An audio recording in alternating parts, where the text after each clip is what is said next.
Sean todos bienvenidos a Discusión y Resultados, un espacio para divulgar productos científicos y tecnológicos publicados por colegas y personal también que han sido revisados por revistas arbitradas y publicados dentro de índices adecuados.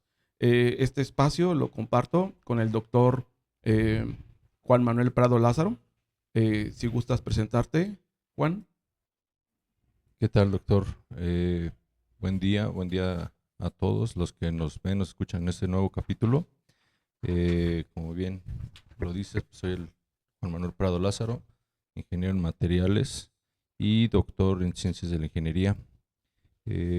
Pues este espacio lo creamos, como bien lo dijo, para hacer y acercarnos un poco más a los alumnos, tratar de acercarnos a colegas nuevos y tratar pues de estar siempre con los mejores y nuevos temas que hay por parte de investigadores mexicanos. Y pues agradecer la invitación a este capítulo. Cabe mencionar que pues ha sido una jornada de bastante búsqueda de investigadores y afortunadamente hemos encontrado y hemos tenido la facilidad de poder acercarnos con algunos muy cercanos, y pues hoy no es la excepción, doctor. Sí, Juan. El día de hoy tenemos al doctor Constantin Alberto Hernández Bocanegra, que es un catedrático del Tecnológico Nacional de México, Campus Morelia. Nos va a platicar hoy sobre una publicación que a él tenía muchas ganas de comentarla. Pero antes de esto, Juan, me gustaría que viéramos una semblanza de nuestro invitado. Nuestro invitado, el doctor Constantin Alberto Hernández Bocanegra, es doctor en Ciencias en Ingeniería Metalúrgica y Cerámica por el Centro de Investigación y de Estudios Avanzados del Instituto Politécnico Nacional, y maestro en Ciencias en Ingeniería Metalúrgica por el mismo, siendo su base profesional ingeniero químico metalúrgico por el Instituto Tecnológico de Durango. Actualmente se desempeña como profesor de tiempo completo del Tecnológico Nacional de México Campus Morelia en el posgrado de Metalurgia, y es miembro del Sistema Nacional de Investigadores. En el Tecnológico Nacional de México Campus Morelia imparte cursos en licenciatura, maestría y doctorado, en diversas áreas, tales como matemáticas, mecánica de fluidos, fenómenos de transporte, termodinámica, procesos de fabricación, transferencia de calor y proyectos de investigación, donde ha dirigido 9 tesis de licenciatura, 17 de maestría y una en doctorado, y muchas más en desarrollo. En lo profesional ha colaborado con la industria siderúrgica desarrollando y puesto en práctica 6 proyectos relacionados a la optimización de procesos metalúrgicos mediante simulación física y matemática. También cuenta con alrededor de 30 publicaciones científicas en revistas con estricto arbitraje internacional,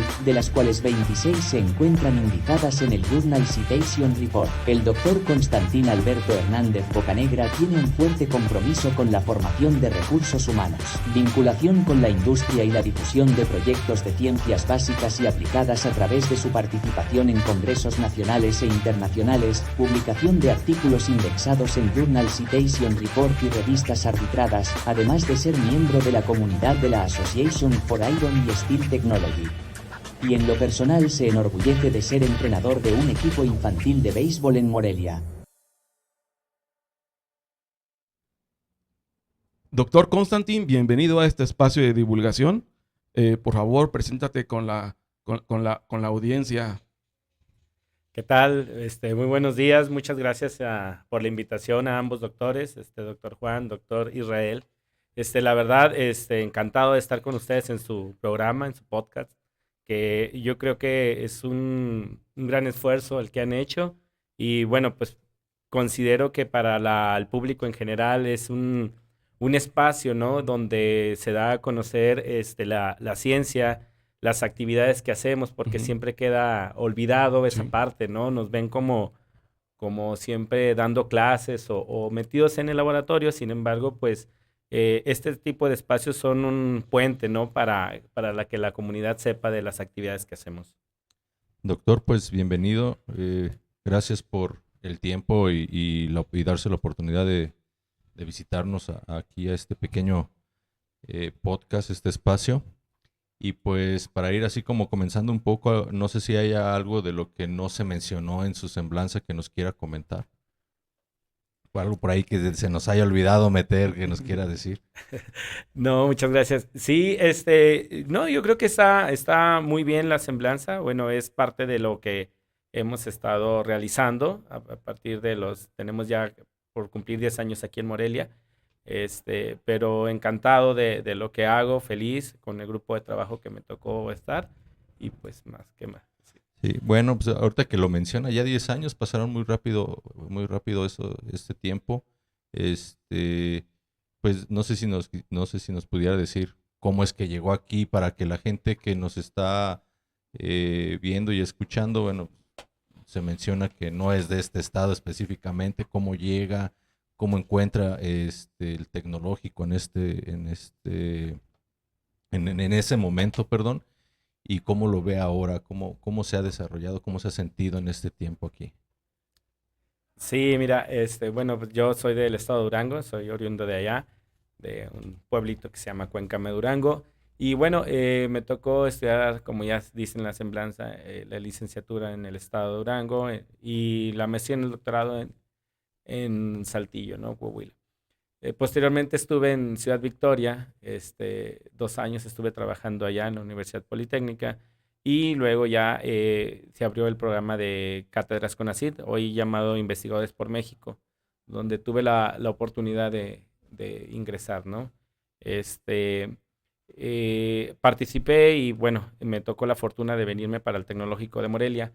Eh, la verdad me encontré con un grupo de trabajo fuerte, donde hacen mucha investigación y bueno, la incorporación a una línea que tiene que ver con la procesos de producción de hierro y acero, pues me ayudó en lo personal a ampliar mi formación, ¿no? Mi profesionalización, sobre todo en la publicación de artículos científicos, de formación de recursos humanos, ¿no? Entonces, yo la verdad agradezco al Tecnológico de Morelia de abrirme las puertas, de permitir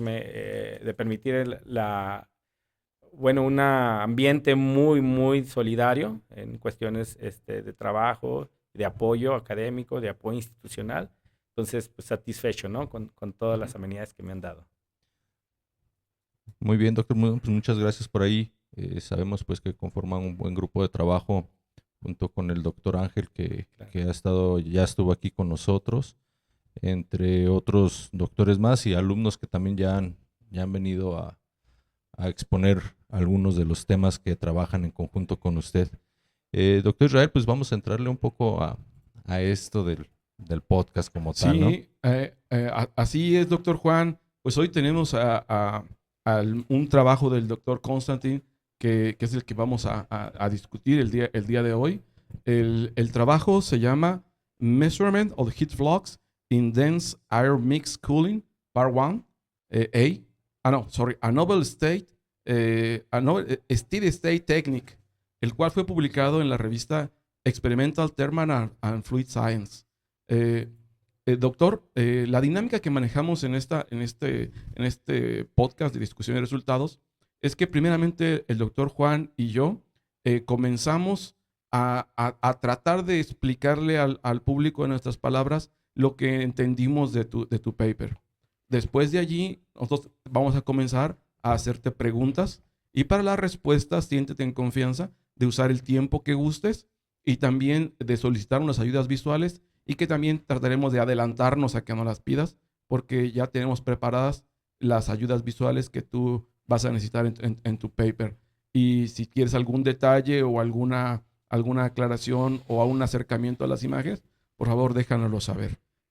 Bueno, entonces el doctor Juan y yo vamos a iniciar con la parte de explicar nuestro entendimiento de qué fue tu trabajo. Doctor Juan.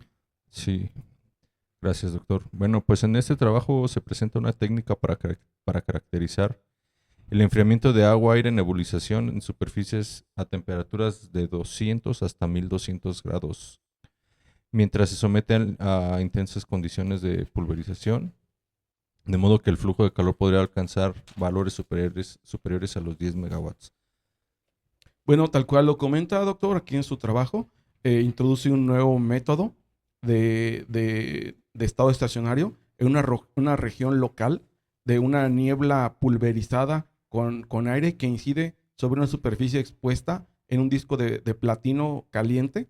Este disco es como de 8 milímetros de diámetro por 2.5 de espesor, que lo tiene rodeado con una bobina de inducción, mientras ambos se encuentran incrustados dentro de un monolito de cerámica fundida. Un controlador digital ajusta la potencia de salida del generador de alta frecuencia para equilibrar el calentamiento por inducción de la muestra de platino con el calor eliminado por la ebullición de las gotas de pulverización que se inciden sobre la superficie activa con el fin de mantener la temperatura de control de la muestra en el punto de ajuste predeterminado. La medición de la corriente RMS que fluye a través de la bobina para mantener esa temperatura, junto con la solución de un modelo computacional simétrico bidimensional del campo electromagnético y ecuaciones de conducción de calor, permitieron estimular el calor extraído localmente por la niebla. También se realizó de manera muy rigurosa el procedimiento experimental para determinar las curvas de ebullición, como mencionaba, de 200 a 1200 centígrados, y también se regresó nuevamente a las 200. Las curvas para ambas trayectorias se revelaron que produjo una fuerte histéresis de ebullición en los regímenes de ebullición nucleada y de transición, y que esto estuvo casi ausente en el régimen de ebullición de pérdida estable. Por otro lado, la histéresis no estuvo presente en bucles térmicos que involucran temperaturas superficiales entre los 600 y los 1200. La existencia de la histéresis de un determinado intervalo de temperatura señala la importancia de considerar la historia térmica entre los procesos de enfriamiento reales al simularlos en el laboratorio, la capacidad de la nueva técnica para mantener la temperatura de la muestra durante periodos prolongados. Por ejemplo, horas permite que estudios futuros mejoren la comprensión de los fenómenos de ebullición durante los procesos intensos de eliminación de calor. Bueno, doctor, este artículo que nos presentas es la parte 1. Mencionas que hay una parte 2, que en la parte 2 se investigan los efectos del tamaño de las gotas de niebla, la velocidad de las gotas y la densidad de impacto del agua, qué efectos tienen sobre el calor extraído en condiciones de estado estacionario en una superficie con gran sobrecalentamiento para una amplia variedad de estas características. Pero solamente nosotros hablaremos de la parte 1, que es este paper en cuestión. Bueno, doctor, pues ya planteamos de manera somera lo que entendimos de tu proyecto, de tu trabajo que presentaste. Esta ligera introducción nos lleva a que nuestros escuchantes, nuestra audiencia, se entere a grosso modo de qué es lo que se refiere a esta investigación. Ahora vamos a empezar a hacerte algunos cuestionamientos sobre lo que tenemos de dudas o de interés propio y de la audiencia. Te recordamos, doctor, que durante esta discusión, siéntete libre de usar el tiempo que gustes y solicitar imágenes de lo que estés necesitando para explicar de mejor manera tus respuestas. Doctor, primeramente nos gustaría que nos hablara sobre la intención de trabajo o las motivaciones de ese trabajo para que generaron el interés sobre esta investigación. Muchas gracias. Bueno, pues sí, ya explicaron ampliamente, ¿no? Lo que viene siendo en qué consistió el trabajo. Fíjense que es algo bien interesante cómo surgió el interés por desarrollar esta nueva técnica de medición de flujos de calor. Bueno, primero voy a hablar por qué y luego después ya detalles, ¿no? Cuando yo ingreso a la maestría, había una persona que es de Finlandia, su nombre es Sami Vapalahti. Él estaba interesado en desarrollar esta técnica, ¿no? Sin embargo, por cuestiones o azares del destino, tuvo que retirarse y ya no terminó. Nada más sentó las bases, ¿no? Una vaga idea de cómo poder determinar flujos de calor en estado estable. Él había hecho experimentos en estado transitorio, ¿no? De los cuales ahorita voy a ahondar un poquito más a detalle. Nos costó realmente a un servidor y a quienes fueron mis asesores, el doctor Humberto Castillejos Escobar y el doctor Francisco Andrés Acosta, nos costó bastante tiempo poder desarrollar esta nueva técnica, ya que generalmente los que han empleado esta técnica utilizan temperaturas demasiado bajas y condiciones de enfriamiento pues relativamente no tan severas, es decir, usan hileras de gotas o usan películas líquidas. Sin embargo, en nuestra técnica, pues fuimos un poco aventurados en estimar flujos de calor ya con densidades de niebla muy altas, utilizando espreas para generar un rocío o nieblas de agua y extraer altos flujos de calor. Bueno, me gustaría explicar primero qué es un rocío o una niebla, ¿no? Y para qué son importantes. En la industria metalúrgica, sobre todo en lo que viene siendo en las máquinas de colada continua, que es donde se fabrica la mayor cantidad de acero en el mundo, se utilizan, hay una sección que se le conoce enfriamiento secundario, zona de enfriamiento secundario dentro de la máquina de colada continua. Aquí es bien importante controlar la transferencia de calor, ya que si no se tiene un estricto control, puede generar fenómenos como abombamientos o defectos superficiales en los planchones de acero. Entonces, pues esto es realmente muy, muy dañino para las empresas, tanto operacional como económicamente, ¿no? Entonces, la idea era, de este trabajo, pues era profundizar más en ese tipo de estudios con las espreas que se emplean en esta zona de enfriamiento secundario. Estas espreas es como los rocíos que se utilizan para las que usan las hidrolavadoras de los autos, las que conocen como Karcher, ¿sí? Generalmente las Karcher que usamos en casa son bombas que utilizan un solo fluido, que es agua. Entonces lo que hace es que inyecta agua a presión a través de un orificio de salida y lo que hace es pulverizar, ¿no? Generar un rocío que lo que hace es imprimir velocidad a las gotas de agua. Entonces, la diferencia entre un rocío y una niebla es que la niebla son boquillas que no emplean solamente un fluido como el agua, sino que emplean agua y aire, ¿no? El agua entra de forma perpendicular y el flujo de aire de forma axial hacia el orificio de salida, de tal manera que arrastra las gotas ya pulverizadas, que se fragmentan y salen expulsadas a través del orificio de salida. Entonces, tenemos esas dos formas. Unas son boquillas hidráulicas que utilizan pura agua y las boquillas neumáticas que utilizan una mezcla de aire con agua. Entonces, lo que generan estas boquillas es una alta extracción de calor. Es por ello que son empleadas en las máquinas de colada continua, ¿no? Permiten extraer grandes cantidades de calor, de alrededor hasta el 60% del calor contenido en los planchones. También se emplean en tratamientos térmicos de los aceros y últimamente se han empleado, por ejemplo, en otras áreas de la ciencia, como son enfriamiento de componentes electrónicos, en cirugías láser, cuando hacen cirugías a través de láser, pues calienta la piel, entonces se emplean, han estado utilizando este tipo de enfriamiento mediante rocíos o nieblas de agua, para enfriar la piel, ¿no? Para que no haya una quemadura excesiva.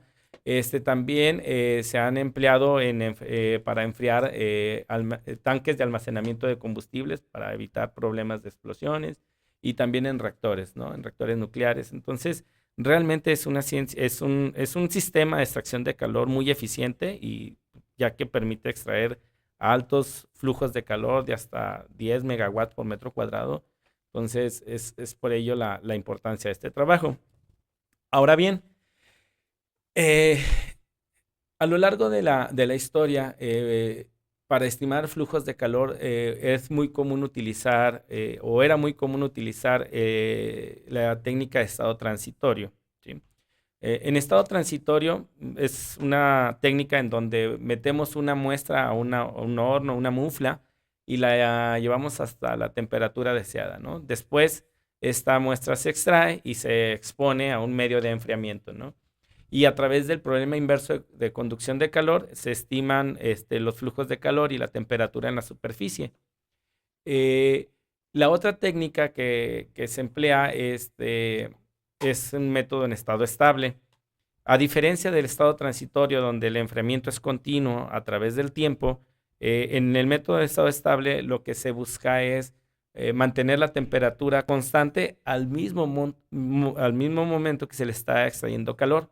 Entonces, aquí lo que es muy riguroso tener un medio de calentamiento eficaz, de tal manera que haga un balance entre la extracción de calor y el calor que tiene que ser suministrado para mantener la temperatura constante, ¿no? Entonces, nosotros habíamos revisado en la literatura los diferentes modos de calentamiento. Algunos investigadores habían utilizado resistencias calefactoras, cartuchos calefactores. Entonces, pues sí permiten establecer o medir flujos de calor en estado estable. Sin embargo, los medios de enfriamiento a los que son expuestos eran muy pobres.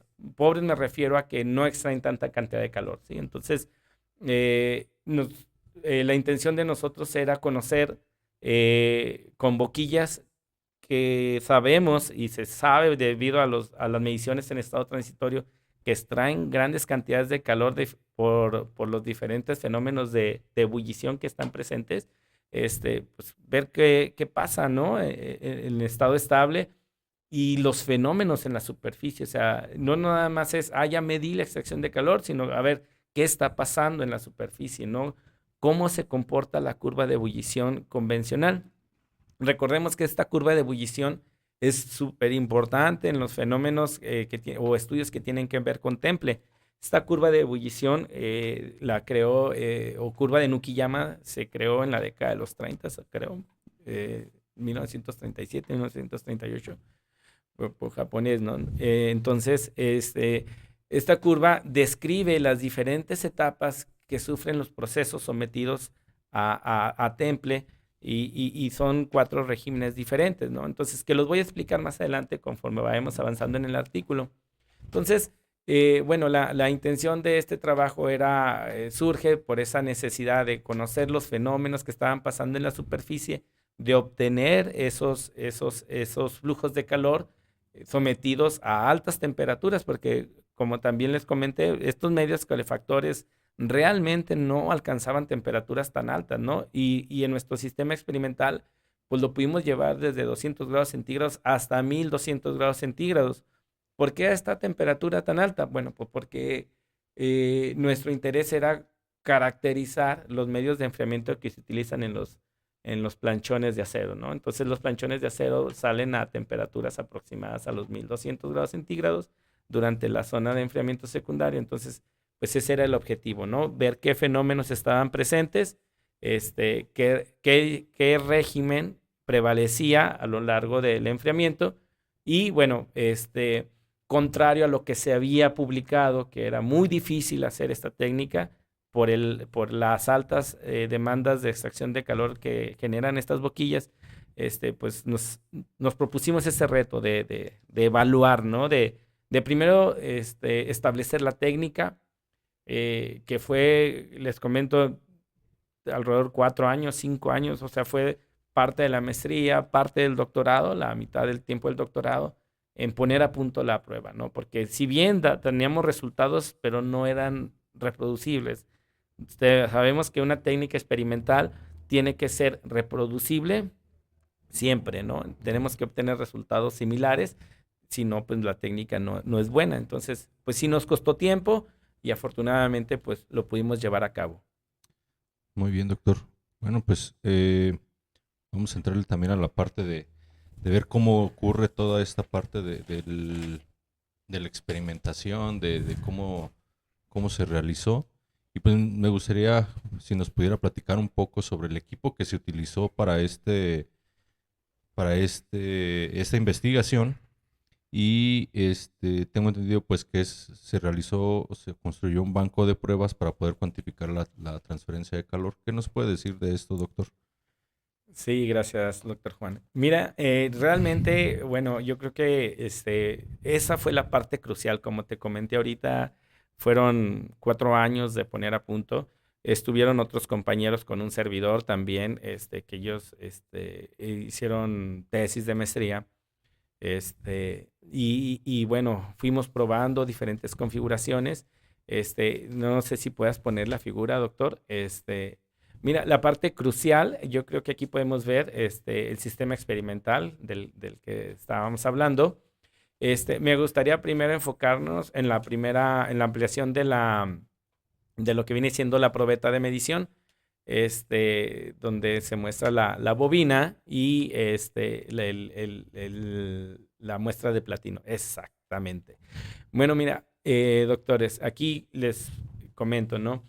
Esto fue realmente un reto, ¿sí? Primero desde el diseño y construcción de la bobina. Esta es una bobina, por la cual hacíamos pasar una corriente, ¿sí? En el medio, en la parte central, tenemos ahí una probeta de platino, indicado por sample. Ahí es una probeta de platino. Y el platino lo usamos, empezamos probando aceros inoxidables, pero eh, sí, a lo largo de las pruebas experimentales, dado las condiciones de enfriamiento tan severas, sí llegaban a oxidarse ya con el tiempo y presentaban también muchos defectos, ¿no? Entonces, necesitamos un metal más noble que resistiera altas temperaturas. Entonces se eligió el platino, que realmente es muy caro, ¿sí? Trabajar con el platino. Y bueno, este proyecto también yo creo que es conveniente que lo mencione, ¿no? Fue financiado en parte por la Universidad de Urbana en Illinois, por el doctor Brian Thomas. También estaba muy, muy metido en el proyecto y bueno, él ayudó a financiar parte del proyecto de investigación. Entonces, la probeta se instrumentaba por medio de un termopar tipo R, platino-rodio. En la parte de atrás, ahí podemos ver un tubito negro que sale. Y bueno, eh, ese se soldaba a la muestra de platino y se colocaba justo enfrente, perdón, centrado en la bobina, ¿no? La bobina eran era 2 vueltas, era un sistema toroidal de 2 vueltas y se vaciaba un cerámico. Este cerámico era importante para aislar todo el sistema y se recubría se ponía una protección de una plaquita de cuarzo para evitar que las gotas tuvieran contacto con el cerámico y con otras áreas del sistema, ¿no? También por en la parte que recubría ya todo el sistema, todavía se le ponía un tubo de plexiglas para aislar, ya que las nieblas llegan a ser tan densas y crean gotas tan finas del orden de micras que pues, realmente pueden penetrar, ¿no? Las velocidades son tan altas, entonces teníamos que aislar perfectamente primero la probeta, ¿sí? Lo que se buscaba, y ahorita lo vamos a ver más adelante, era que el jet de nieblas o de rocíos impactara únicamente sobre la superficie expuesta, que sería la cara de la muestra de platino, ¿sí? Entonces, ese es ya ensamblado todo esta bobina con la muestra del cerámico y los tubos de plexiglas, se colocaba ya en lo que viene siendo el sistema completo, ¿no? Y ahorita pues ya les voy a dar detalles de este sistema, que también nos costó un poquito de trabajo lo que viene siendo la instrumentación y control del mismo. Como les comenté anteriormente, todos los sistemas experimentales o las mediciones experimentales tienen que ser reproducibles. Entonces, nosotros teníamos que tener la certeza de medir todos y cada una de las variables. Entonces, esta bobina se conectaba a un capacitor y dentro, ahí cercano al capacitor teníamos un medidor de corriente, ¿no? Ahí lo podemos ver en la zona que se conoce verde y amarilla, que es ahí donde conectamos la probeta. Y a su vez, bueno, la corriente para este capacitor y que hacía pasar a través de la bobina era suministrada por un equipo de inducción electromagnética, ¿no?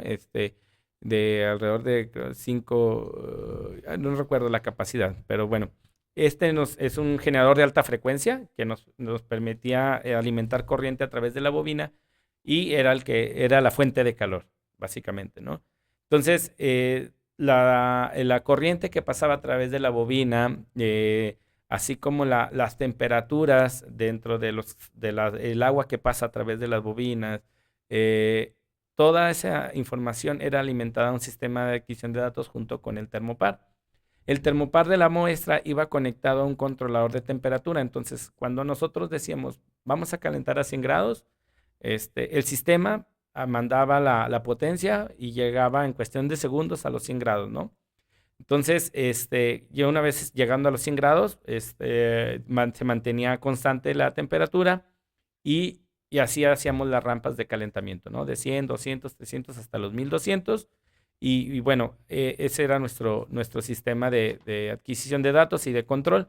También tuvimos que instrumentar lo que viene siendo el sistema de enfriamiento para conocer a detalle los flujos de agua, presiones de agua y de aire que estaban pasando a través de la boquilla. Tanto los flujos y las temperaturas de los fluidos de agua y aire fueron también instrumentados por medio de termopares tipo K y por medio de flujómetros, ¿no? Entonces, toda la información fue al sistema de adquisición de datos, de tal manera que teníamos el registro de cada uno de los experimentos a través del tiempo, ¿no? Cada prueba duraba aproximadamente 3 horas y media, o sea, era calentamiento y enfriamiento. Entonces, sí nos aventamos un buen de trabajo. La verdad, poner a prueba, a punto este sistema experimental llevó muchísimo tiempo. Y también teníamos un sistema de movimiento. Podíamos mover la boquilla de impacto, la boquilla, perdón, generadora de nieblas, a lo largo del eje X y el eje Y, ¿no? La profundidad no la movimos. ¿Y esto por qué? Porque utilizamos la profundidad que generalmente se emplea en las máquinas de colada continua. La distancia entre el planchón y la boquilla es la que se manejó. Entonces, ¿para qué podíamos mover o por qué movíamos esta boquilla? Bueno, porque si la colocábamos en el centro, nosotros obteníamos velocidades y diámetros de gota que estimamos en la parte 2, que es lo que comentabas a la introducción del trabajo, ¿no? Pero también pudimos desplazarla a lo largo del eje X, ya que estas boquillas generan, se le conoce como mapas de densidad de impacto. Estos mapas, ¿qué son? Bueno, la densidad de impacto es un concepto que se utiliza en la metalurgia, que realmente es el flujo de agua por unidad de área, ¿no? Entonces, ¿cuántos litros por metro cuadrado segundo están pasando, ¿no? O están impactando en una superficie. Entonces, esta información es crucial porque muchas de las correlaciones que existen para estimar flujos de calor o coeficientes de transferencia de calor en este tipo de sistemas están en función de la densidad de impacto. Es decir, que a mayores densidades de impacto extraemos mayor cantidad de calor, ¿sí? Entonces, por eso para nosotros era también, o fue importante, de hecho en la parte 2 manejamos mucho de esta información de conocer la distribución de la densidad de impacto de la huella que genera cada boquilla. Nosotros estudiamos alrededor de 3 boquillas, 2 que se utilizan en las máquinas de colada continua aquí en México y una que se utiliza en Europa, que la diferencia es que las de allá utilizan una cantidad de agua mucho menor, ¿no? Por ejemplo, aquí utilizamos, nada más para dar una idea, flujos de agua, el mínimo de 6 litros por minuto y valores máximos de hasta 30 litros por minuto de agua. Mientras que la europea, no quiero decir marcas, la europea es alrededor de 2.5 litros por minuto y el máximo flujo era de 4 litros por minuto. Entonces, parte de nuestro trabajo fue, pudimos cuantificar que utilizando flujos tan pequeños, con otro diseño de boquilla, se extraen también grandes cantidades de calor que con los flujos muy altos, ¿no? Entonces, este fue el sistema experimental. Nos costó ponerlo a punto, sí, pero la verdad valió la pena, ¿no? Doctor, bueno, fíjate que me dejaste ya con la respuesta a la pregunta que todavía no hacía. Era de que habláramos un poquito sobre el, eh, el sample, o sea, la probeta que utilizaste, el disco de platino de 8 milímetros por 2,5 de milímetros de espesor, que lo montaste con un termopar tipo R, si no tengo, Sí. sí, un tipo R. Eh, las condiciones de prueba, yo quería platicar a la audiencia sobre que finalmente esa probeta simula el planchón, ¿verdad? Sí, tratamos de... La probeta simula el planchón y tienes una boquilla que se puede mover en X y Y y esta es la que está simulando ¿cómo se llama? El flujo, ¿no? Allí algo interesante para que ahondes con la audiencia es ¿por qué utilizaron solo una probeta y no una matriz de probetas para simular una analogía adecuada con el aspersor? Porque finalmente pues, va a ser el aspersor, siempre es igual, pero la boquilla, perdón, pero la probeta es solamente un punto. Eh, ¿Por qué utilizaron esa pequeñita probeta en lugar de una pieza más grande? Muy buena pregunta, doctor. Bueno, mira, aquí lo que medimos fue un flujo de calor local. Sí, pues lo podemos ver por la probeta, es decir, es para una densidad de impacto en específico. Y como bien comentas, ¿por qué no medir o barrer toda la huella? Pero realmente sí se barrió.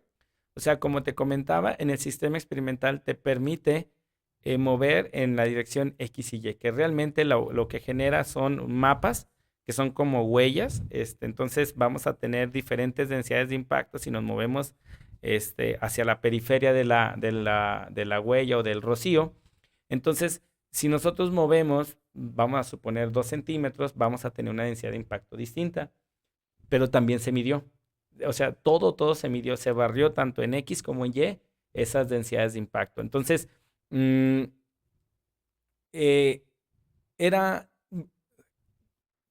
realmente compleja el sistema experimental, que tener una probeta muy grande realmente no íbamos a poder hacer un estado estable, ¿no? O sea, nosotros necesitamos algo pequeño y para barrer, pues teníamos la forma de mover la boquilla.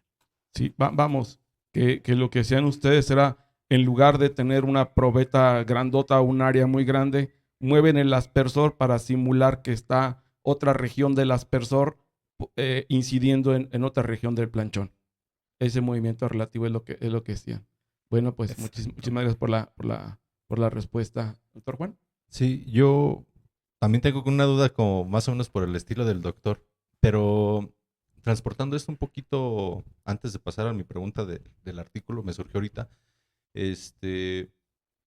esta técnica, esta parte experimental, ¿lo proponen para planchón solamente o también para billet? Porque como la geometría es diferente, los espesores son parecidos, pero uno es planchón completamente y el otro pues solamente es un cuadrado. O sea, ¿o hay alguna diferencia al utilizarlo? Sí, mira, bueno, realmente, si analizamos un poquito, son flujos de calor en la superficie, ¿verdad? Ajá. Entonces, mm, las condiciones de enfriamiento que se emplearon fueron las que se utilizan en la máquina de colada continua de planchón delgado. Ok. ¿Sí? Entonces, ¿por qué? Porque en muchas de las máquinas de colada continua de planchón convencional utilizan boquillas hidráulicas. Ujú. Entonces, las boquillas hidráulicas sí extraen grandes cantidades de calor, pero no tan altas como las neumáticas.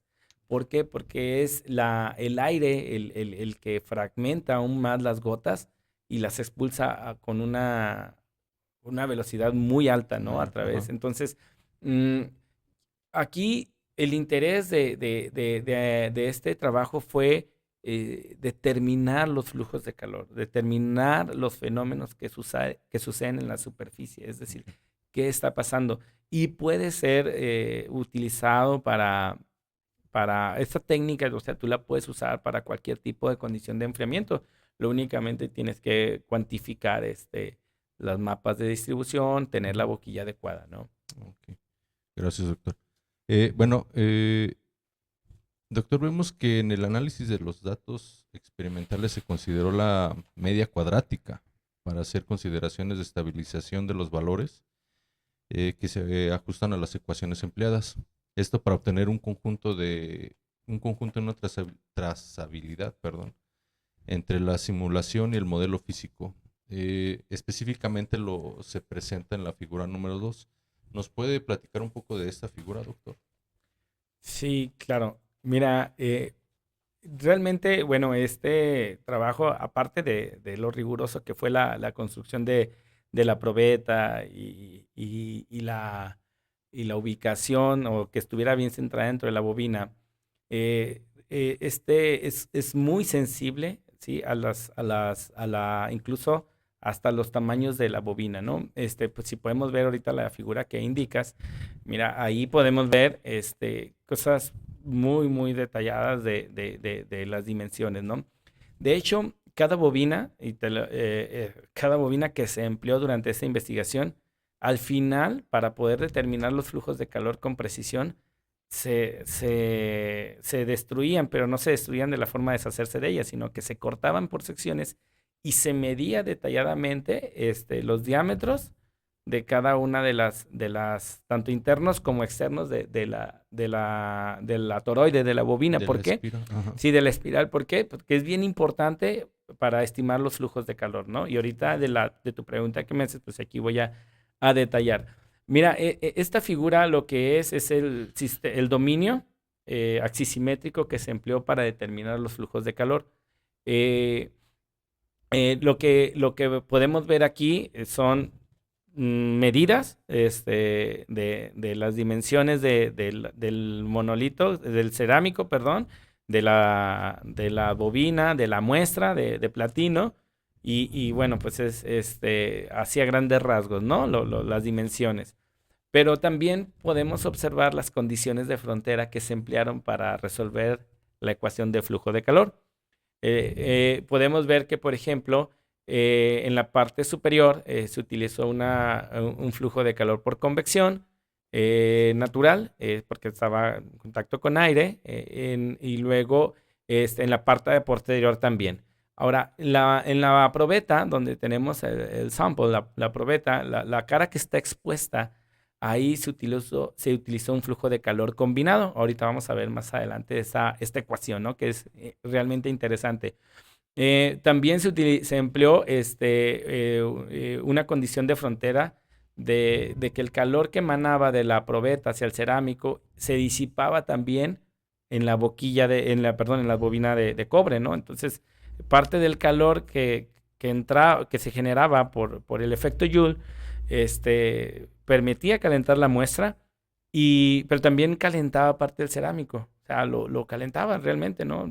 No a temperaturas muy altas, pero sí lo calentaba, ¿no? Entonces, ese calor se disipaba a través de la frontera, como vemos, que viene siendo la frontera de convección natural en la superficie radial y en la parte trasera del cerámico y, y a través de la probeta. Entonces, teníamos el termopar, ahí es un puntito negro donde está la sample, TM, es donde medíamos la temperatura a través del termopar tipo R, y también teníamos termopares incrustados en el cerámico. Esto para la solución del problema inverso de conducción de calor, que fue realizado para este proyecto, ¿no? Entonces, hablando un poquito de cómo se resolvió este problema, bueno, se empleó la ecuación de energía en 2 dimensiones, la ecuación general de energía, en 2 dimensiones, donde, bueno, tiene un término fuente, ¿no? Al final. Ese término fuente es el que permite el calentamiento de la probeta. Entonces, ese término fuente que es la corriente que circula a través de las bobinas, que fue medida por medio de un medidor de amperaje, pudimos medir esa corriente. Entonces, ¿cómo estimamos ese flujo de calor o ese calor que se le suministraba a la muestra? Bueno, ese término fuente se determinó a través de, sí, podemos ver ahí la ecuación, doctor, si me la puedes poner. a través de la distribución de densidad de corriente, que sería la ecuación número 2. Esa distribución, mira, aquí tenemos, ahí podemos ver en la imagen la ecuación 1, que es la ecuación de energía en 2 dimensiones, y un término fuente que es QB, ¿no? Entonces, ese QB es el término fuente que se determinó a través de la distribución de densidad de corriente. Y para no entrar así en mucho detalle, esta distribución de densidad de corriente la pudimos determinar a través de un método de inductancias mutuas, ¿no? Que es como la ecuación 6 o 7. Ese método de inductancias mutuas nos permitió estimar ese calor que se le suministraba a la muestra, ¿no? Entonces, ya cuando determinábamos nosotros ese término fuente, todo el sistema de ecuaciones se metió a un programa llamado Conta. Es un programa de acceso libre. Ese programa lo desarrolló Suhasbeh Pattankar. Entonces es un código libre y permite estimar distintos fenómenos de flujo de fluidos o de transferencia de calor y transferencia de masa. Y trae una parte adaptativa al final, que fue donde se le programaron todas las ecuaciones, ¿no? La ecuación de energía, las ecuaciones de Maxwell, que pues, para resolver la distribución de corriente, la ecuación de inductancias mutuas, y el programa permitía alimentar las temperaturas que nosotros medíamos y la corriente medida. Entonces, lo primero que hacía este programita era calcular el término fuente a través de las ecuaciones y comparaba la corriente calculada con la corriente que nosotros medíamos, que pasaba a través de las bobinas. Cuando la diferencia de corrientes era menor a 1 amper, entonces decía, ok, el campo electromagnético está resuelto, determinaba el término fuente y luego nosotros asignábamos un coeficiente de transferencia de calor arbitrario al inicio del cálculo. Entonces, con ese término fuente y con ese coeficiente de transferencia de calor, estimaba la temperatura en el punto donde estaba el termopar. Durante el cálculo, el programa resolvía la ecuación de energía, ya ahora sí con la generación de energía, que eran watts sobre metro cúbico, y medía la temperatura en ese punto donde estaba el termopar. Entonces, otra vez hacía una comparativa entre la temperatura calculada y la temperatura medida. Si la diferencia era mayor a 1 grado, entonces lo que hacía el programa era volver a asignar un coeficiente de transferencia de calor y hacía las iteraciones. Entonces, así lo hacía hasta que la diferencia era menor a 1 grado centígrado. Entonces, cuando ya teníamos esa solución, imprimía el coeficiente de transferencia de calor final y la temperatura en la superficie, ¿no? O sea, calculaba por conducción de calor la temperatura a través de la probeta y entonces así es como trabajaba ese programa. Realmente, o sea, sí fue bastante programación y bueno, eso nos ayudó mucho, bueno, permitió la solución, ¿no? Entonces, fue un método iterativo pero realmente coherente, ¿no? Los resultados irreproducibles. Ok, doctor. Bueno, doctor, pero para tener todo esto, pues los materiales deben de ser muy bien conocidos. O sea, tanto las propiedades del platino como el cerámico y lo que esté involucrado para que no te cause pues errores encontrando esos valores. Vemos que en tu experimento haces unas pruebas que le llaman en seco. Esas pruebas que la hacen en seco, ¿cuál es la relación que tiene con los materiales? ¿Es para calcular materiales? ¿Es para verificar los materiales? ¿Nos puedes explicar el por qué hacen eso? Incluso en tu figura 3, allí muestras las temperaturas que tomas medias en el proceso en seco. Muy bien, doctor. Sí, mira, fue un reto porque realmente si no teníamos estas mediciones, podríamos obtener resultados completamente diferentes, ¿no? Ahí en esta figura podemos ver las temperaturas medidas y la corriente asignada para esta temperatura, ¿no? ¿Qué es lo que pasa? Y es como tú bien comentabas, doctor, las propiedades de los materiales tienen que ser bien determinadas para tener una fiabilidad de los resultados. No, ¿por qué nos sirvieron estos experimentos en seco? Pues realmente para calibrar nuestro sistema, ¿no? Era una calibración que hacíamos. Y por ejemplo, en esta figura podemos ver cómo fue el calentamiento, que son las líneas continuas. O sea, partíamos de 200, 300, 400, 500, así sucesivamente hasta 1200 grados centígrados. Lo dejábamos un lapso de, creo, alrededor de 5 minutos, si no me falla la memoria. Ujú. Y te fijas, son muy estables las temperaturas en experimentos secos. O sea, llegaba y te fijas, ahí podemos ver el excelente control que teníamos en la temperatura. Ujú. Subíamos el set point en segundo, en menos de un segundo, perdón, en menos de un minuto, llegaba la temperatura y la mantenía estable, ¿no? Realmente no teníamos picos donde elevaba además la temperatura o la disminuía. Y así lo hicimos tanto para, vamos a llamarlo, en ascendente y descendente la temperatura, Ujú. ¿no? Camino ascendente y descendente. Entonces, también podemos ver en las líneas discontinuas la respuesta del equipo de corriente, o sea, la corriente que se midió al momento de que nosotros elevamos la temperatura, podemos ver los picos, cómo aumentaba la corriente para alcanzar la temperatura demasiado rápido y luego después la bajaba completamente para mantener la temperatura estable, ¿no? Entonces, este control, pues ahí nos aventamos un buen reto porque pues yo no soy y nadie de mis compañeros era experto en electrónica. Entonces, hay un método que se le conoce como prueba y error para los controladores, ¿no? Ujú. Entonces, así fue como lo pudimos estimar ese excelente control, ¿no? Sí, un PID En- manual hicieron. sí, sí, sí. Entonces, pues, establecer el PID, ¿no? Los parámetros del PID, del controlador, para establecer estos valores. Entonces, esta nos permite, primero, nos permite sinterizar el cerámico.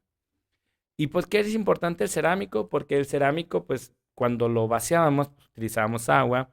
Entonces, era como hacer un cemento, como hacemos cualquier mezcla de cemento.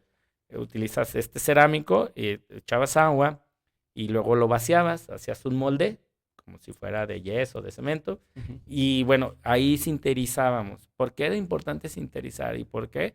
Pues lo vamos a ver en la siguiente figura. Yo creo que ahí también va parte de la respuesta, ¿no? Ahorita. Sí, que de hecho, justamente a eso iba a preguntar yo. Eh, Sabemos que es como, bueno, sabemos que es típico y común este tipo, las comparaciones, ¿no? Ahora, entre las temperaturas medidas y las que se calcularon trazando lo que se traza en la figura 4A, que son tres conjuntos diferentes a los cuales corresponde dichas temperaturas. ¿Nos podría hablar sobre esta comparación de temperaturas? Sí, claro, mira, de hecho, este análisis nos permitió saber, ¿sí? Pues, cómo se estaba comportando el material cerámico, sobre todo el material cerámico, dado que sabemos que todos los materiales cerámicos tienen porosidades y dependiendo de su modo de preparación, podemos tener más o menos poros, ¿sí? Entonces, lo que podemos observar en esta figura es la temperatura que nosotros medimos y la temperatura que se calculó a través del software. Entonces, o del programa llamado Conta, ¿no? Entonces, perdón, no es Conta, es Conduct. Conduct se llama el programa. No. Es Conduct. Sí, no, Conduct. no lo mencionas en el paper, doctor. No, sí, creo que sí estaba Sí, a mencionado. lo mejor en las referencias Creo que sí. no lo recuerdo. No No lo lo recuerdo. recuerdo. No te Sí, preocupes. es Conduct. Bueno, Ajá. total, mira, cuando nosotros, y como lo comentaba el doctor Israel, las propiedades son importantes, ¿no? Y considerarlas en función de la temperatura es un punto crucial. Al momento de hacer un experimento y repetir el experimento, no obteníamos los mismos resultados. Entonces, en ausencia de agua, o sea, sin enfriamiento, nosotros, y podemos ver ahí las curvas, ¿no? Podemos observar que entre la medida y la calculada había discrepancias hasta de no sé, 400 grados, ¿no? Nosotros por default tenemos ahí de 1200 y llegamos a tener registros de temperatura de 1600. Entonces, ¿por qué pasaba esto? Bueno, porque el programa sobreestimaba lo que viene siendo la conductividad térmica de los materiales. Eh, eh, el proveedor siempre de cada material te da las propiedades termofísicas. Entonces, nosotros empezamos a observar que no era así.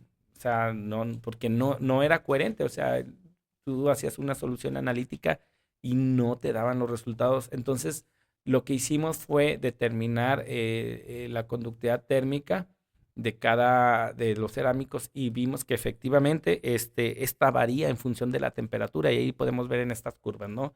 O sea, realmente va incrementando la conductividad térmica en función de la temperatura y estos pequeños ajustes que hicimos de las propiedades del cerámico permitieron resolver adecuadamente nuestro flujo de calor, ¿no? Ya para los experimentos en húmedo. Ok, doctor. Bueno, pues siguiendo ahora sí que las preguntas sobre lo mismo, o sea, las variaciones. Incluso tenemos ahí una figura, la figura 5A. En esa figura, tú nos muestras ahora los resultados, pero ya del amperaje, digámoslo así.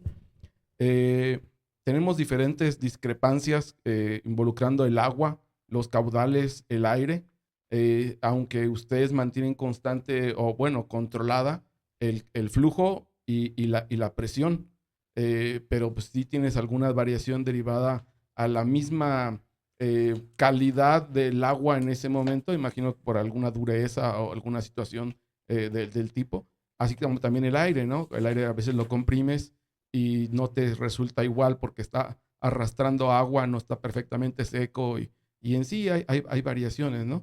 En esa figura 5 vemos que también tienes una sonda donde posicionas la boquilla y nos puedes comentar si estamos en lo cierto que estamos diciendo sobre estas variaciones del agua que te afectan en tus resultados de amperaje, doctor.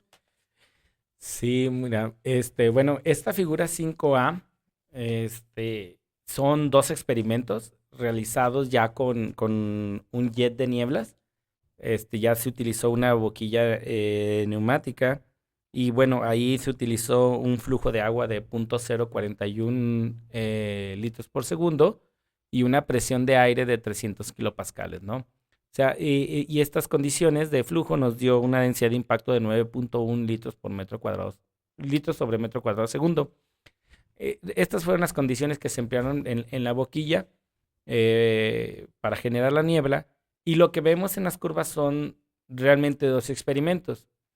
Los escalones ascendentes y descendentes son la temperatura, ¿no? Lo que podemos ver ahí es la temperatura de la probeta a diferentes temperaturas. Empezamos desde realmente de 200, 300, 400 hasta los 1200, ¿sí?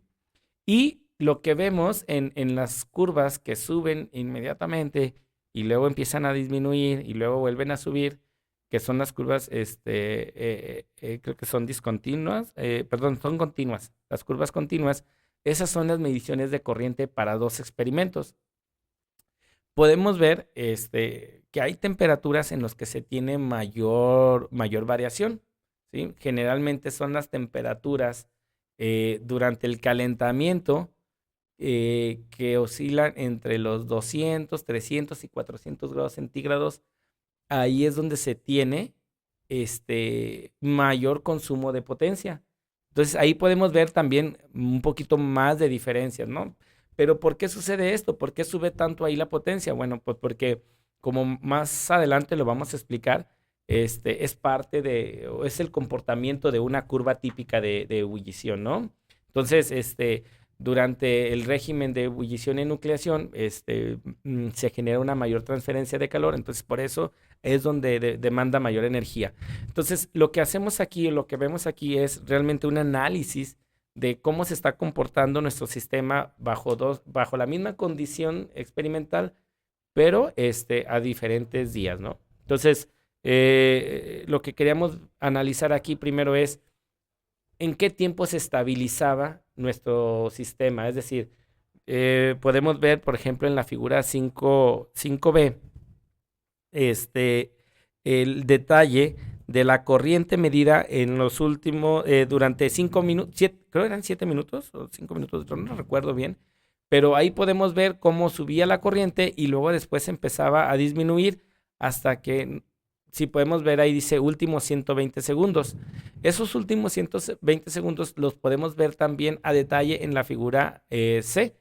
En la figura C ya podemos ver ahí el comportamiento de la corriente en ese lapso, ¿no? De los últimos 120 segundos, lo cual era ya un poco estable la corriente, ya mantenía la temperatura sin afectación, ya la mantenía constante. Entonces, este tiempo de 120 segundos eran los datos que se tomaban para estimar los flujos de calor en cada escalón de temperatura. Entonces, lo que se hizo o lo que se quiere mostrar en esta figura es cómo es el comportamiento de tanto de temperatura y de corriente, y luego a detalle los 7 minutos y por último el detalle de los 120 segundos, que es cómo veíamos ya estable la corriente, ¿no? Ya se mantenía todo nuestro sistema en estado estable, y ahí es donde estábamos ya midiendo los valores de temperatura, de corriente, de flujo, todas las señales que pudimos adquirir para establecer nuestros flujos de calor.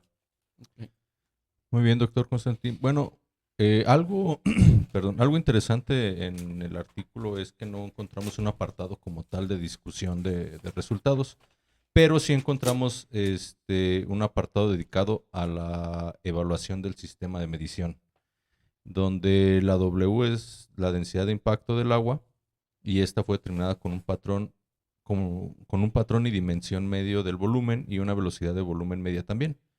Estas se utilizaron para analizar las imágenes. En la figura 7, de la figura 7 a la 10 y la 12 se refieren a estos resultados. Y antes de hablar de estas figuras, nos podrías comentar sobre el diagrama que encontramos en la figura 7. Muy bien. Bueno, mira, comentabas acerca del diámetro y de la velocidad. Como te comenté, cada condición de enfriamiento te va a generar diferentes tamaños de gota, diferentes velocidades, ¿sí? Una menor presión de aire disminuye el momentum o la cantidad de movimiento de las gotas. Y una mayor flujo de aire aumenta, ¿no? la cantidad de movimiento de las gotas, y también permite hacerlas más finas. Entonces, ese análisis se hace para la parte 2 del artículo. La parte 2 del artículo va relacionado ya está más enfocado a este análisis que mencionas, al análisis fluidodinámico, que es cómo afecta el tamaño, la velocidad, la densidad de impacto, la temperatura en la superficie sobre los flujos de calor. ¿Cómo impactan todas esas variables? Y se obtienen correlaciones de flujos de calor y de coeficientes de transferencia de calor en función de los diámetros, de las velocidades, de la densidad, de todas estas variables que te comenté, ¿no? Pero aquí, mira, lo que tú comentas es, este análisis de incertidumbre se hizo para el sistema experimental. Parte 1 del artículo está enfocado únicamente en la técnica, ¿sí? Y en la obtención de las curvas de ebullición convencional. Entonces, lo que se hizo, no sé si me pudieras poner la tabla 2 ahí para mostrarles un poquito de este análisis de incertidumbre. Como les comentaba, el proyecto, bueno, la técnica es sensible a muchos detalles que suceden desde la preparación, la medición de la corriente, la medición de la bobina, entonces los radios de las mismas. Entonces lo que se hizo fue hacer un análisis estadístico de cómo influían cada una de las variables sobre los flujos de calor y cuál era el error, ¿no? Entonces, por ejemplo, ahí en la tabla 3.1 podemos ver cómo influye la corriente RMS medida, el radio de la bobina, el radio de la muestra, los espesores, la temperatura en la superficie, también que el termómetro no esté colocado en el centro y bueno, al final de cuentas, eso impacta sobre los flujos de calor, ¿no? Entonces, este análisis de incertidumbre nos sirvió para tener más atención en qué variable nos afecta más en los flujos de calor. Y como podemos ver, uno de los datos que más son importantes son los radios de la muestra y también el radio de la bobina, que por eso era crucial determinarla.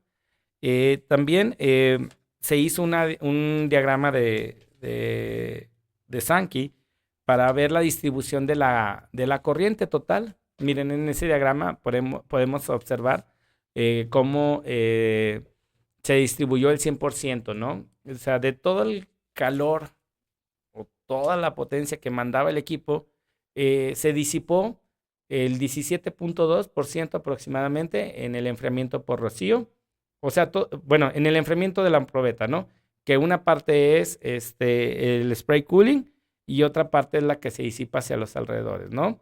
Y un 68.3% es el que se va hacia la bobina, porque sabemos que a través de la bobina circula agua a alta velocidad, entonces esa llevaba mucha energía, ¿no? De hecho, los coeficientes de transferencia de calor son altos comparados con los de convección natural. Y bueno, la otra parte también un 13.1 era el calentamiento de la bobina. Entonces, este diagrama de Sankey nos permitió analizar cómo se hacía la distribución de la potencia total consumida por el equipo o el generador de alta frecuencia. Bueno, ¿sí? sí, doctor. Bueno, doctor, pues muchas gracias. Ahorita ya nos has planteado bastante sobre lo referente de los motivos, ayudándonos a entender tu trabajo, dándonos las bases y explicándonos qué es lo que está pasando. A mí me interesa ahorita algo que ya lo habíamos visto muy al principio con una figura sobre las bobinas. Justamente es en la figura 8. En la figura 8 se muestra la distribución típica de las temperaturas que se calcula a lo largo de toda la sonda, que ustedes así lo manejan, ¿no? Para un caso en que la muestra de platino está enfriada por aspersión, mientras que su control de temperatura se mantiene constante a 1200. Pero, ¿qué está pasando alrededor con los gradientes de temperatura en esta probeta? ¿Por qué pasan? Sí, mira, ahí lo que podemos ver pues es un experimento in situ. La temperatura está alrededor de los 1170, 1150 grados centígrados. La de la probeta, entonces el calor se empieza a disipar en el refractario cerámico. Sabemos que los refractarios tienen baja conductividad térmica, pero gran parte de ese calor se va hacia la bobina de extracción de calor. Y bueno, también parte de ese calor es extraído por la parte frontal, ¿no? Donde está impactando la superficie. Lo que vemos aquí es un termograma de cómo está nuestro dominio o cómo está funcionando nuestro sistema. Y realmente pues vemos ahí la homogeneidad en la temperatura de la probeta. Sin embargo, aunque podemos ver en tonos muy entre naranjas y rojos, la probeta no está toda a una temperatura uniforme. Nos ayudaría mucho observar la figura 9, 9A y 9B, exactamente esas que estamos ahí viendo.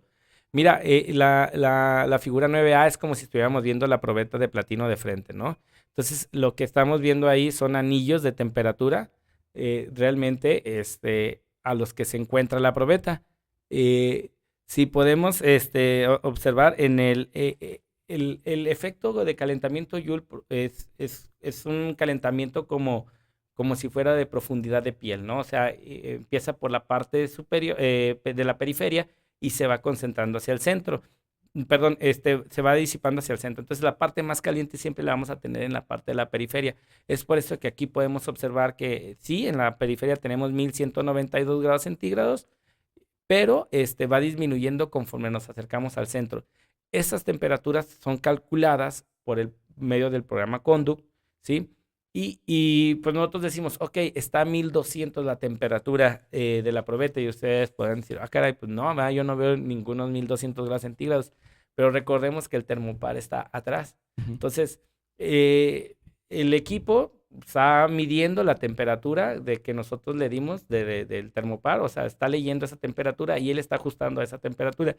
Pero por el enfriamiento que se tiene, al mismo tiempo, pues esas son las temperaturas que se están sobre la superficie. Y en la figura 5B podemos ver ya una, como una vista lateral, ¿no? De cómo sería las temperaturas. Y de hecho ahí efectivamente podemos ver los 1200 grados centígrados en la parte posterior, justamente en el centro. Si podemos ver, está desde -4 a 4 en el 0. Tenemos 1200 en la parte de atrás, que es lo que está leyendo el controlador de temperatura. Pero hacia la parte frontal, donde dice jet position, ahí es donde tenemos el jet impactando. Entonces ahí las temperaturas son más bajas, ¿sí? Producto del enfriamiento.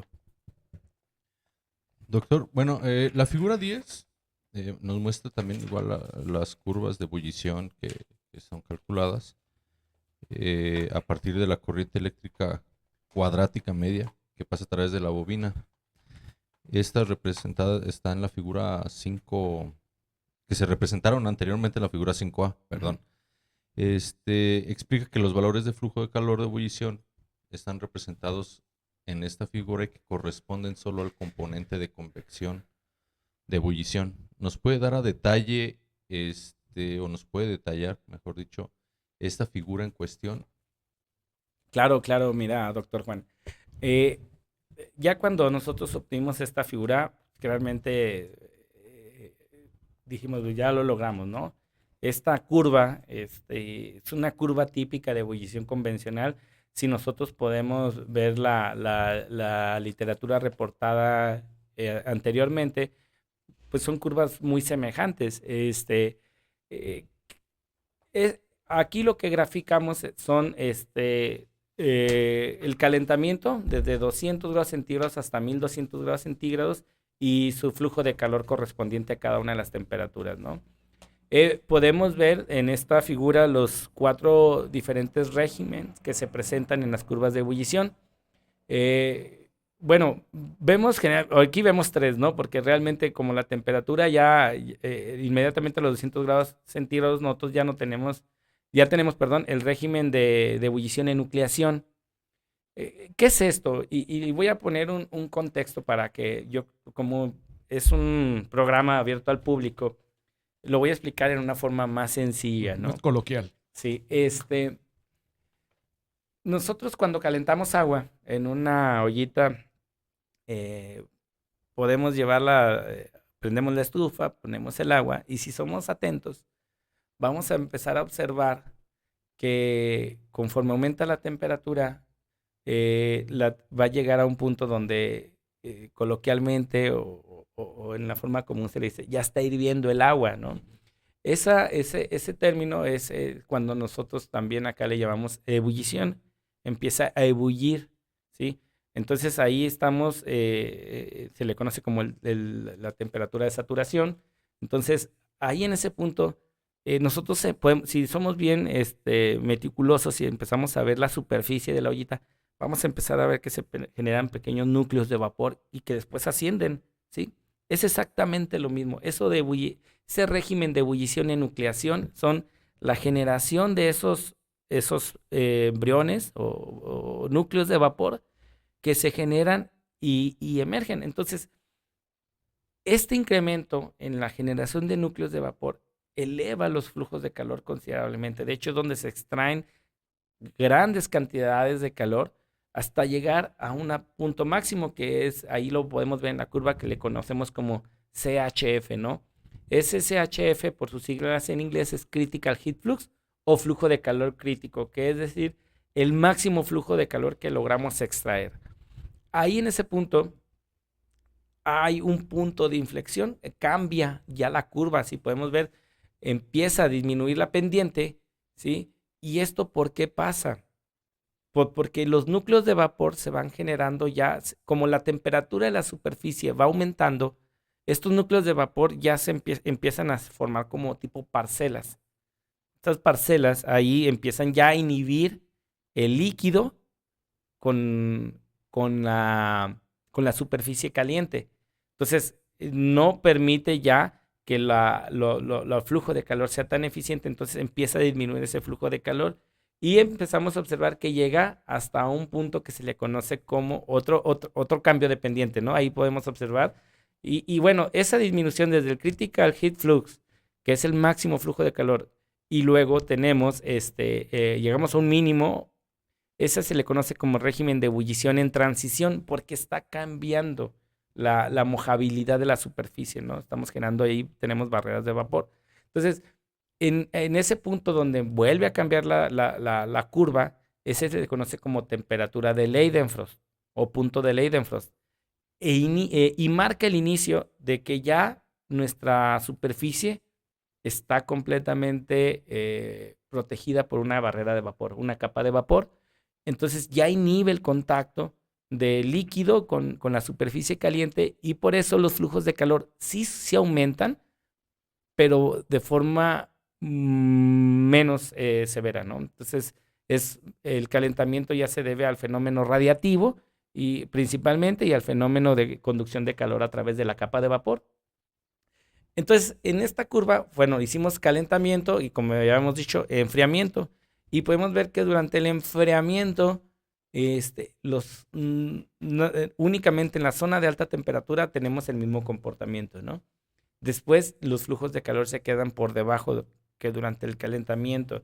Y este fenómeno, nosotros se lo atribuimos a un fenómeno de histéresis que ya había sido reportado previamente, ¿sí?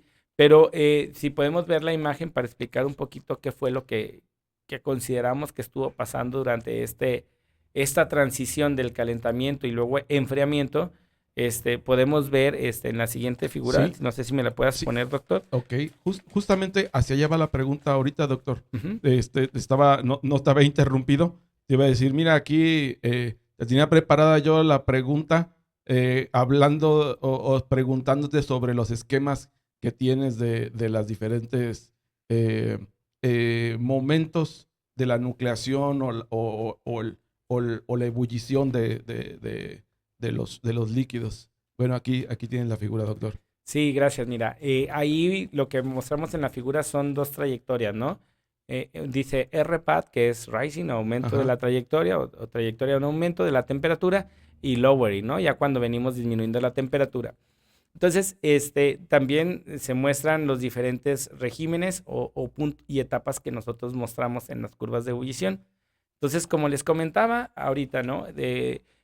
Podemos observar ahí, esta es una representación esquemática, ¿no? Realmente sería, bueno, ya se han analizado, de hecho, en la parte 2, bueno, más bien, la continuidad de ese trabajo la desarrolló otro investigador, donde él pudo observar mediante cámaras de alta velocidad, fenómenos ya de superficie, ¿no? Esto que yo estoy mostrando aquí de forma esquemática, él ya lo mostró a través de Video. observaciones, Ujú. con cámaras de alta velocidad y utilizando un sistema de velocimetría de partículas por imágenes, o PIV, como comúnmente se le Ujú. conoce, ¿no? Entonces, él ya lo hizo y la verdad obtuvo resultados magníficos. Y bueno, aquí lo que vemos es únicamente el esquema, ¿no? Podemos ver la superficie caliente, podemos ver la película de agua que está depositada sobre ella y la generación o las pequeñas núcleos de vapor, ¿no? Entonces podemos ir observando que conforme nos vamos acercando a temperaturas mayores, que son el régimen de ebullición en transición o el régimen de película estable, ya tenemos ahí una capita blanca sobre la superficie que indica que ya la barrera de vapor inhibe el contacto de la película líquida, ¿no? Es por eso que se manifiestan de esa manera los diferentes Ya, el fenómenos. efecto Leidenfrost. Exactamente. Ok. Sí, doctor Juan. Sí, de hecho, la siguiente figura, que viene siendo la figura 12, nos muestra las líneas continuas y discontinuas precisamente de estas curvas de ebullición para el bucle térmico de entre los 600 y los 1200 y nuevamente a los 600. De las condiciones utilizadas en la figura 10. De estas líneas sólidas y discontinuas se ve que la temperatura oscila entre los 550 y los 1200. ¿A qué se debe como esos pequeños cambios, lo que ocurre en esta figura, doctor? Sí, mira, doctor, aquí, bueno, en esta figura, como bien lo mencionas, ya nada más se abarcó la zona de alta temperatura, es decir, desde los 600 a los 1200 grados centígrados. ¿Por qué se hizo esto? Bueno, eh, principalmente a vamos a decirlo, a una restricción en nuestro generador de alta frecuencia. Mira, ¿qué pasaba? Nosotros en la curva anterior que estuvimos discutiendo, que es la curva de ebullición, lo hicimos con unas condiciones de enfriamiento que son de 9.1 litros por metro cuadrado segundo de densidad de impacto, ¿no? Y pudimos obtener la curva completa. Pero cuando cambiamos a sistemas o condiciones de enfriamiento más severas, ya el sistema de enfriamiento no nos dio la potencia para mantener sobre todo a bajas temperaturas. Recordemos que en las zonas de baja temperatura de 200 a 400 grados centígrados es cuando demanda mayor cantidad de energía. Entonces, cuando metíamos condiciones de enfriamiento muy severas, nuestro sistema fallaba. ¿En qué fallaba? En que el control no podía ajustar los valores. Y al principio le asumimos esa responsabilidad. Bueno, pensamos que esa se debía a que el termopar no estaba bien soldado a la probeta. Pensábamos que las bobinas no estaban bien. Bueno, infinidad de variables que considerábamos. Entonces, no, realmente se debía a que el sistema de enfriamiento, o sea, las condiciones de enfriamiento eran tan severas que no se podía estimar ya los flujos de calor. El equipo ya no tenía la potencia, la capacidad. Entonces, se generaba un desbalance. Entonces, a veces cambiabas de 200 a 300 grados centígrados y empezaba bien a subir, a subir, a subir, potencia, temperatura, potencia, temperatura. Y llegó un momento en que ya se perdía y empezaba a oscilar, subía al 100% y luego bajaba. Entonces, yo les voy a comentar algo bien curioso que a lo mejor uno ya se olvida de eso, pero es fascinante. Yo creo que durante la investigación teníamos un chiller, o sea, el enfriador del sistema del generador de alta frecuencia. No era de los modernos, era como de un automóvil, un intercambiador de calor de los automóviles, un radiador con un ventilador y un depósito de agua. Entonces, pues hacía circular, pasaba por el abanico y enfriaba, ¿no? Pero ya cuando utilizábamos condiciones de enfriamiento muy severas, la temperatura del agua se nos elevaba, ¿no? Bastante, que el equipo llegaba a protegerse. Para alcanzar algunas condiciones de enfriamiento, teníamos que comprar hielo del que venden así y estar enfriando, echarle al depósito el agua con hielo para poder seguir trabajando, porque llegábamos a temperaturas tan altas en el sistema de refrigeración que teníamos que estar controlándolo mediante esa forma. No había de otra. Y realmente, pues, si conocen Saltillo, Coahuila, en enero, mucho frío, muchísimo frío. Llega a caer nevadas, temperaturas de -8, -10 grados centígrados en ocasiones. Y hubo días en que nos tocó trabajar bajo esas temperaturas y aún así teníamos que estar enfriando con hielo. Entonces, pues la niebla que generan estas boquillas hacía que se humedecía todo y estar secando. Entonces, sí, realmente fue un arduo trabajo.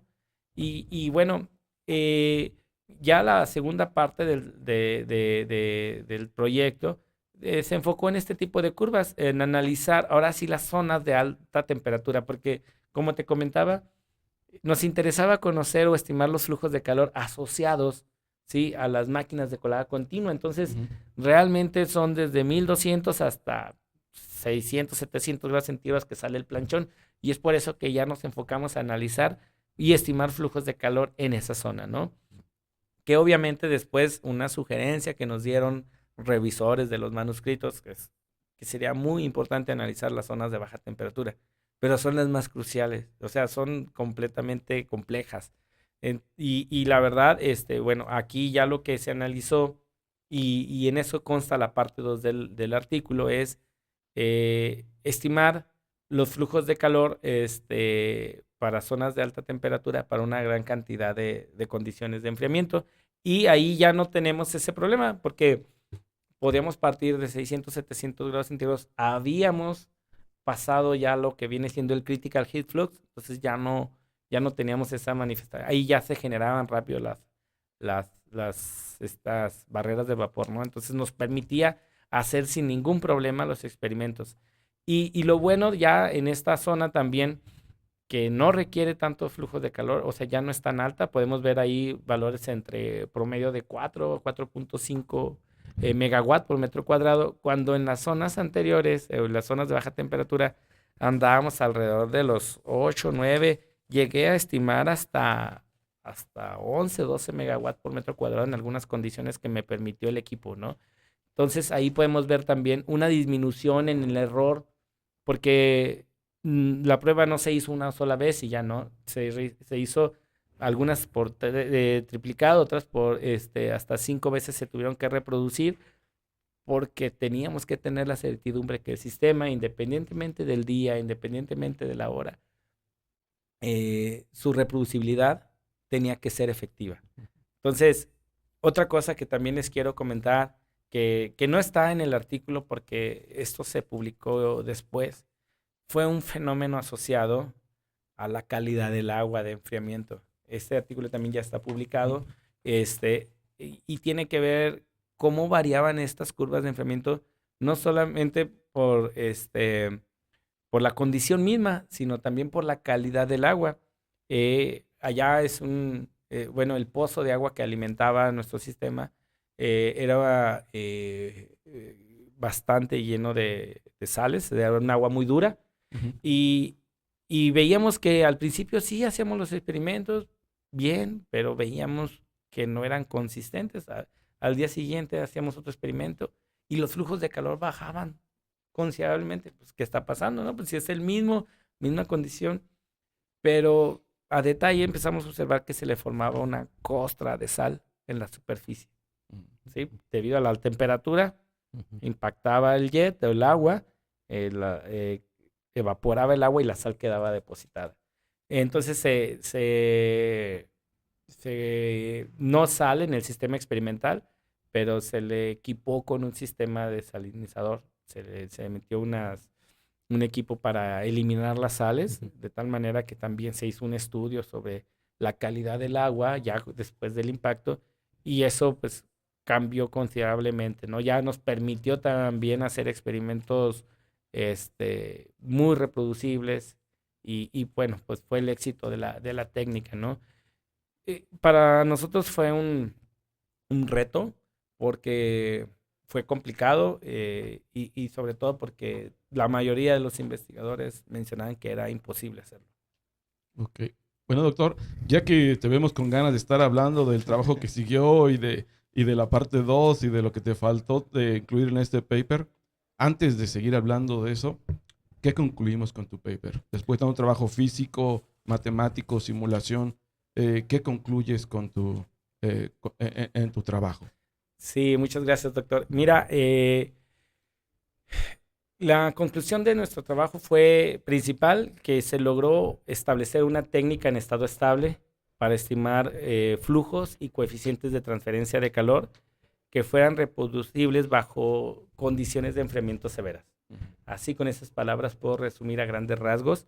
Se logró determinar la curva de ebullición y los diferentes regímenes que se encuentran en esta curva, como el régimen de ebullición en nucleación, ebullición en transición y el régimen de película estable de vapor. La técnica permitió establecer correlaciones, ¿sí? y coeficientes de correlaciones que se utilizan para estimar flujos de calor en función de la densidad de impacto, del tamaño y la velocidad de las gotas, que son discutidos en la parte 2 del artículo.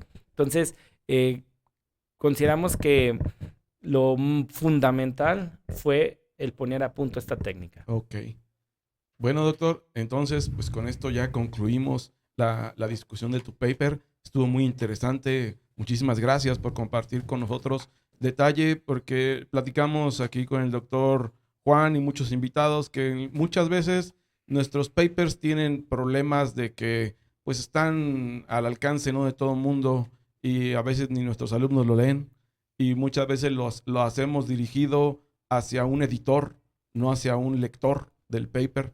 Entonces, esta es la razón, una de las razones por las cuales hacemos este podcast, para poderlo poner de una manera más coloquial hacia un público que no necesariamente tiene que ser un público experto en este tema, sino que simplemente un público que tenga algunas bases científicas o ingenieriles para poder entender los términos de estas pláticas. Doctor, pues ahorita nos queda solamente hablar de tu trabajo actual, líneas de investigación, cuáles son tus planes que tienes en tus investigaciones actuales y futuros. Muchas gracias, doctor. Bueno, ahorita me había desviado un poquito ya de darle seguimiento a este tipo de proyectos. Nos enfocamos, bueno, me enfoqué junto con, como bien lo dijo el doctor Juan Manuel, estoy trabajando con el doctor José Ángel Ramos, con la doctora Nancy, con el doctor Enrique Torres, y estamos enfocados en la parte de simulación física y matemática de procesos siderúrgicos y también en la fabricación de nuevos aceros. Este grupo que hemos creado nos ha ayudado mucho a crecer. Tenemos, gracias a los alumnos que tenemos en maestría, doctorado y en licenciatura, que la verdad pues, sí tengo la fortuna de tener bastantes alumnos en dirección y codirección y que nos permite seguir creciendo, doctor. La verdad, aquí en el Tecnológico de Morelia he encontrado mucho apoyo, mucha disposición por parte de todos mis compañeros, incluyendo ustedes, doctores. La verdad, la disposición, el apoyo que han dado, pues nos ha permitido crecer, ¿no? Y establecer proyectos de investigación con la industria, establecer también proyectos de investigación incluso estamos explorando una nueva parte que a lo mejor es poco conocida, pero en el ámbito social estamos junto con doctores de otras instituciones como Víctor Martínez del Instituto Tecnológico de Durango, haciendo análisis de simulación numérica de la dispersión de contaminantes, ya sea por metales pesados o partículas contaminantes de depósitos mineros hacia las ciudades, ¿no? Sobre todo en la ciudad de Durango hicimos ahí un análisis, creo que muy bueno, falta detallar todavía. Estamos trabajando en simulación numérica de optimización de invernaderos, que es algo que no es en nuestra, no es de la parte metal mecánica, no es de la parte de ingeniería química, pero la simulación de procesos y los fenómenos que conlleva, pues se pueden aplicar a muchas áreas de ingeniería. Entonces, estamos coadyuvando en esa área, ¿no? Entonces, creo que ha sido un ganar-ganar el trabajar con diferentes profesores. Y bueno, yo esperando que un día nosotros hagamos algo de colaboración en el futuro, ¿verdad? Sí. Sí, pues esperemos que algún momento así lo sea, doctor. Nuevamente, pues agradecerle por darse un espacio, porque como bien lo dice, pues tiene bastantes alumnos, bastantes proyectos, atiende laboratorios, da clase, entonces sí es de repente como complicado darse un espacio, pero le agradecemos por venir.